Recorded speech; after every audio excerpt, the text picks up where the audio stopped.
Hello, good evening. My name is Odie Hawkins, and this evening, or today, I should say, I will not be in front of the camera talking about my books. Uh, Zola Salena-Hawkins will be in front of the camera talking about the photographs that she has in one of my books. The most recently released is Urban Nomads, and we'll talk about that. Zola, I wonder if you would take a seat and answer a few questions about your photograph. Of course. Let's start with the cover, first of all. Oh, okay.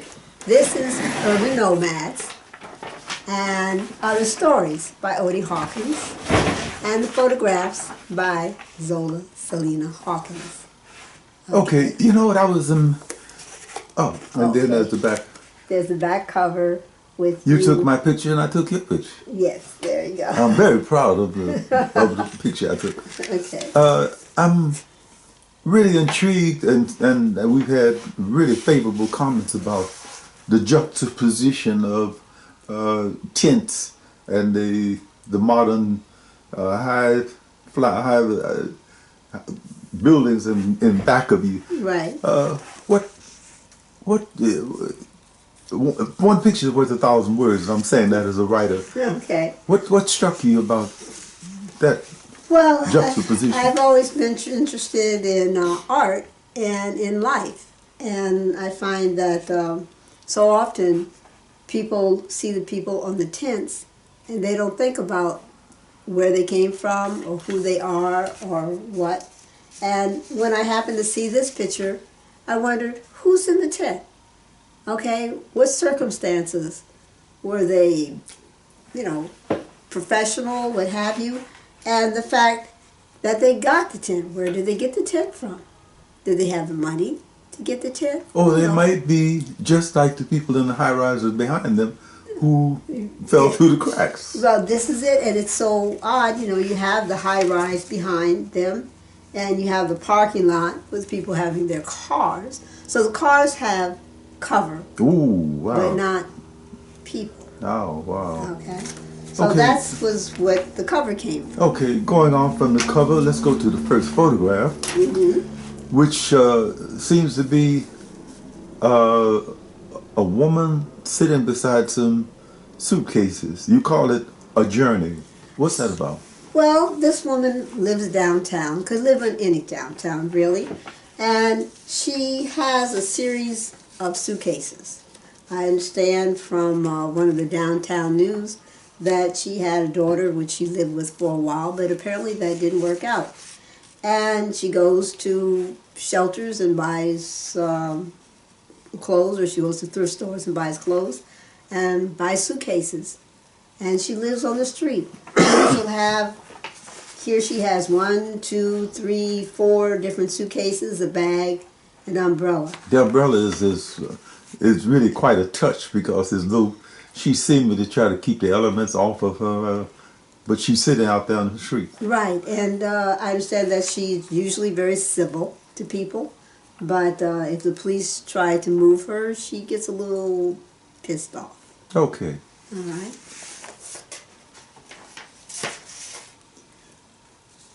Now It's titled A Victim of the Trail. Yes, the victim of the trail here. There's often there are a lot of victims of the trail. You see people on the street that just got tired and lay where they are. Yeah. They've just given up.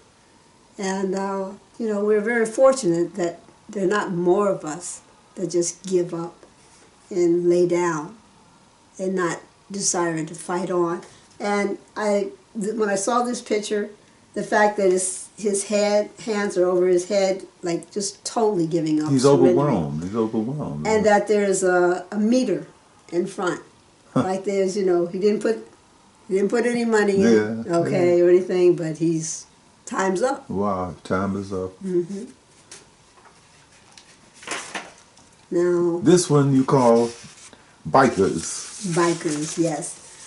You think of bikers usually on motorcycles or something like that, but these people here, you'll see a lot of people downtown with their bikes, that they have some form of transportation. And, there are people, they say, who go to school, have jobs. But who would know that they were living in tin? We knew a woman who was living in her car, and yet she, by all indications, you wouldn't know outwardly that she had no permanent home except her car. You know, I think you know about a story that I've written about a young man who managed to get a college scholarship, who starts off living in his car and manages to transgress all of that. Yes. Yeah, that's interesting about Survival, okay? And not talking about young people, but there are young people as well as old people living downtown in their tents and surviving. Okay, this one is Brownstein, and I think I can explain a little bit about it. The main character in the first story in Urban Nomads is a newspaper reporter, Michael Brownstein, who's working for City Beat magazine. It's a fictional invention, a convention. And at one point during the course of Brownstein's investigation of events in Skid Row, he becomes a crackhead. And this, when I saw this picture, I was like, Bronstein. And I saw the man, I was like, gotta take a picture. There is no real Michael Brownstein. Right, This it's is a a fictional fictitious character. And, you know, this man's name is probably not Bronstein, but he obviously has fallen on hard times. Cell phone. Wow. And, you know, we've come a long way since the payphone.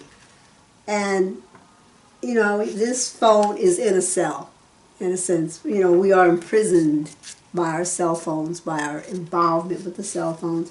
And I thought, there's so many young people who wouldn't even know how to use a payphone, probably now, because they're so involved with their cell phones. And, you know, if it had a rotary dial, certainly wouldn't know how to use it. And it's unfortunate that mankind makes so many things, so many artifacts, so much technology, and it gets thrown on the wayside. It gets abused by other people. Okay, indication. Well, remember what the poet said. In the beginning, they invented the Band-Aid, and then they followed that with the machine gun. Yeah. So you have to be careful. That's it, definitely. And you see these throughout, you know, so even the companies that put this here hasn't yet removed it. Yeah. This one is called Closed. You know, and it's what tripped me out about it is that it's such a bright, colorful thing behind those bars. That was the indication. And then and the clothes, and then you look down beneath the bars, and there's somebody's leg. Yeah, there's a man's legs, and you have the street sign that holds the space. And I like the composition of this because they're the bars that, you know, the business is closed, and there's so much vibrancy all around the character, but he's closed off of it, not perhaps only from sleeping. The energy is there, drugs. but he's dead. Yeah, he's not dead, but he's a victim of the trail. He's a victim of the trail too. Another victim of the trail. In a really crazy kind of way, this is one of my favorites because it says so very, very much. We don't know if there's a Cora Smith in there under those blankets huddled or not, but what do you say about it? Well, the fact that, you know, like children sometimes, you know, children will put a blanket over and, you know, you'll say, you know, where are you? Where is Johnny? Where is Mary? Where is Letitia? And it's like, the child is under a blanket. But how often do adults go under a blanket? How often has the world become so stressed out that you have to hide? Like an ostrich, the rest of the body is showing, but you've hidden your head. In this case, she's the hidden. head, all the whole body is She's hidden totally, you know, and I do believe it was a woman hiding under there. Yeah. Cora Smith. And there are more Cora Smiths or people hiding under blankets. Yeah. And there are many people just hiding in plain sight. Don't surrender. Now this I designed was a don't surrender in shoe colors, the red and black. And I like doing it under what would normally be almost a tombstone. Okay? Don't surrender. Don't surrender. And that's something that we must all, people who are living on the streets, they surrender. And that's unfortunate. You mustn't surrender. You must fight on, because as long as there's life, there's hope. There's hope. I gotta believe that. You gotta believe that. Okay? And I always liked seeing this gentleman downtown. He is Educating. He was always reading or something. His shopping cart was well organized, and he always seemed to be trying to educate himself. Educate himself. And there are people who are downtown reading newspapers, perhaps more informed with what's going on in the world than the average person who's going back and forth to work. And so, one should not take people for granted. No, we both have heard some really, really erudite discussions amongst people who were supposed to be, at the end of the rope, but they had not surrendered. No. And that's certainly one of them. There you go. And hear me now. Hear me now. When I saw this, was a man having the cart over his head and the other man standing there. That's one of those metal street signs. That thing is heavy. Right, yes. And more than likely the gentleman who has it over his head is shouting, and he's wanting to be heard. I'm mad as hell, and I'm not going to take it anymore. Right, yeah. And so he wants to be heard. Maybe not just by the person who's standing beside him, but by the whole world. He wants to be heard. He wants to be heard. He has a message. Maybe a little mixed up, but still a message. It needs to be heard. Wow. This one breaks my heart. It did. It broke mine too. Yeah, you title it Hell. Yes. I feel that this is a woman. She's on the street. That is a woman? That was a woman. She was on the street. Has one sock on, one sock off. Her feet are dirty. Her body's dirty. Looks like her foot that you see has been blistered somewhere. Yes, it looks swollen. Okay. And, and also there's, fast food wrappers beside her and a crumbled cup. And it's just that she seems to be in hell. In hell. There's, she's trying to pull something over her to perhaps warm her from the cool of the night or the cool of the evening as it's beginning to set. Because this was taken, say, about 6 o'clock. And it was starting to get cool downtown. And she's on the cold cement. Yeah. So bad circumstances. Another person slipped through the cracks. Here's that satirical Home Sweet Home. Yes, Home Sweet Home. People obviously had broken in and had been living in this establishment, and perhaps that's why the fire caused this was taken downtown. And you have this building that was built many years ago, and a newer building where people are at work. And you see that it's not home sweet home as we would like to know it, but it may be home sweet home for people who don't have anything else. You know what I'm struck by? Quite often you show these schizophrenic views of the downtown area. There are those high-rises right in back of this place. That's a burned out relic in the middle of the city. I think they tore that down and they started rebuilding something else there. Yeah. To really say it's too valuable to just leave it alone. But people were living in that meanwhile. Yeah. Right, in the meantime, yes. And I like to do that. There's yin and yang, good and bad. There's complexities of life. Life is not simple. It's not for sissies. It's not that simple. And here we have hope. Now they were doing a movie. One of the major studios was doing a movie downtown, and they had a old That's hospital. a Cadillac, I think. Yeah, old Cadillac that was supposed to be for a hospital scene. And I had to think, you know, I said, this is so cute. You have a major theater, you know, film going on that gives people hope on an entertainment scale, gives them a different reality.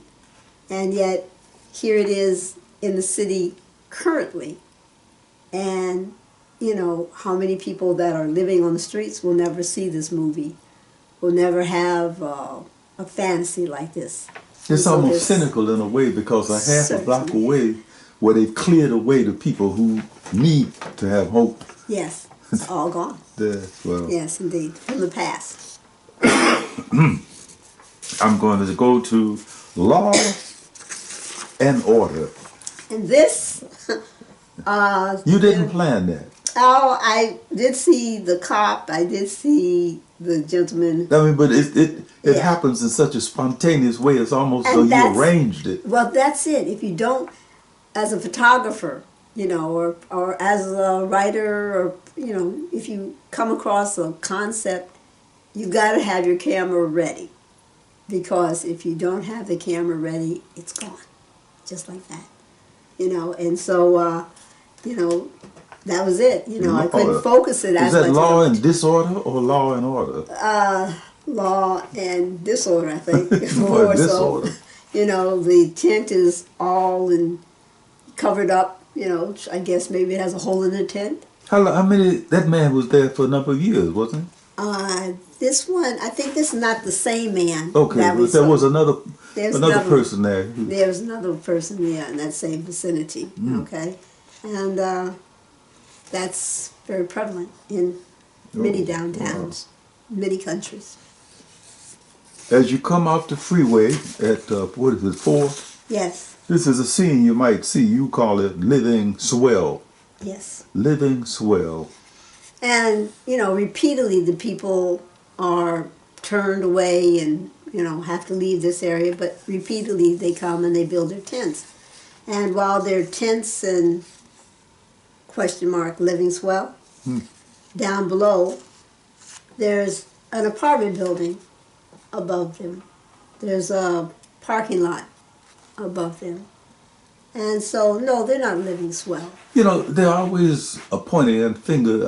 I remember reading an article not too long ago in National Geographic about some people living in Mumbai or Calcutta, and they showed the high rises and people living in these expensive, wonderful apartments. And right below were the lowest slums you could ever imagine. This is America. Right. This is USA, United States of America. And it's in, I would think, well, it's across the country. You know, it's in, you know, different countries. Mexico, Africa, Japan, China. Well, that's not, I'm going to clear that up right away. Not Mexico, not Africa as a country. Okay, right, okay. Africa is a continent, because people will be calling up saying, are you talking about Ghana or Zambia? Right, okay. It's different places. You'll find, like in Ghana, I do know that you have a mansion on one side and a shack on the other. And the disparity is just... Well, the disparities in income, it used to be at one point here in this country, the disparity was not so great. So you might have rich people and poor people, but you didn't have very, very, very rich people and very, very, very poor people. Right. Now poor people and disenfranchised people, homeless people, who are not just simply in the city, they are a proportion. They are a percentage of the population. And it's fortunate, a lot of people who have lost their jobs, you know, medical costs have taken away whatever savings they've had. Their support group is gone. There's nothing else for them to do but live on the streets. And the average person going to work thinks, you know, that they're lazy. But no, a lot of times it's not that they're lazy. It's just that all the things that are supposed to help pull them up and help them to get back on their feet have been taken away. Been taken away. This one is another one of those really, really heart-wrenching photos to me. It's called Lonely. Yeah. And I looked at the picture for a few minutes before I realized that that man in the left-hand corner, sitting on that bench over the bridge coming, is that 4th Street Yes, downtown? yes, it is. Looking at him and looking at all of this, the immense architecture behind him that just seemed to be on his shoulders. Yeah, it is. You know, Yeah. and a lot of times you'll see somebody sitting there and they'll have a blanket over them, you know, their head, and it's as if they're trying to escape from the madness of the world, the burden of just living. Yeah, it's a really sad photo. Now this is the gentleman. Naked and unafraid. Now this is one of my favorite characters. I had to crop this character, this gentleman, off, and I did a blurring of him because he was quite animated, and, and oftentimes he would be basically naked, and he would pound against the wall and jump around, and then go in his his maid tent, Yeah. and peek out at people, and so very disturbed gentleman. I'm not a psychologist. I don't know very much about schizophrenia at all. But he seems to embody all of those kinds of demons and hallucinations and things that happen with people in that state of mind. He might not even realize that he is naked. I'm about sure he didn't, Yeah. that he was in an altered state of mind, just unfortunate. And this one is No Place to Be.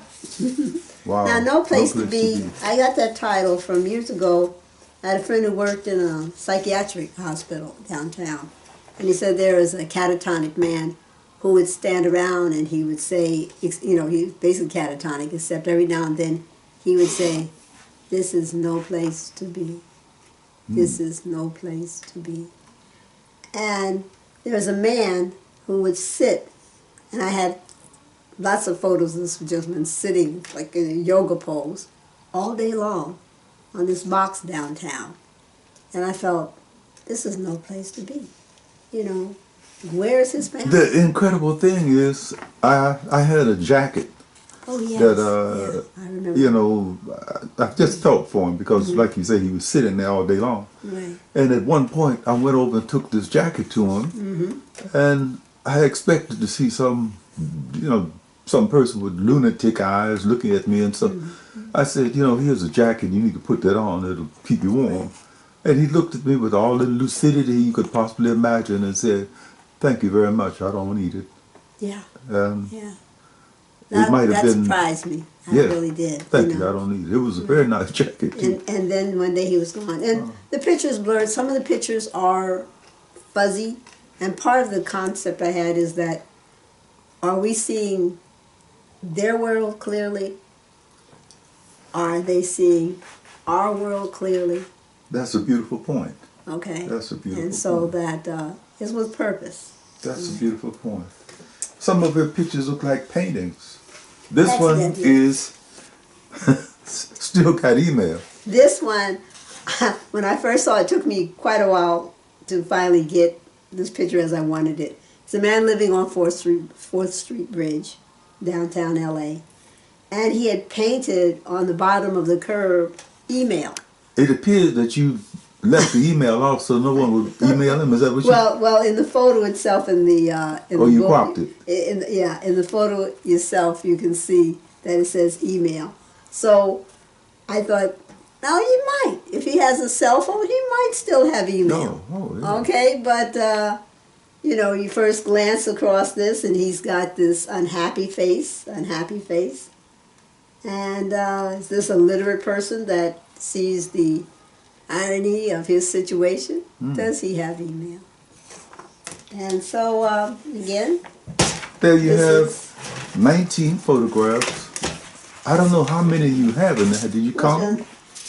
there's about 70, no, 79, 89, I think 89. 89 photographs. Right, So, but there's a catalog. Some of the photos are in the back, and they are throughout the book.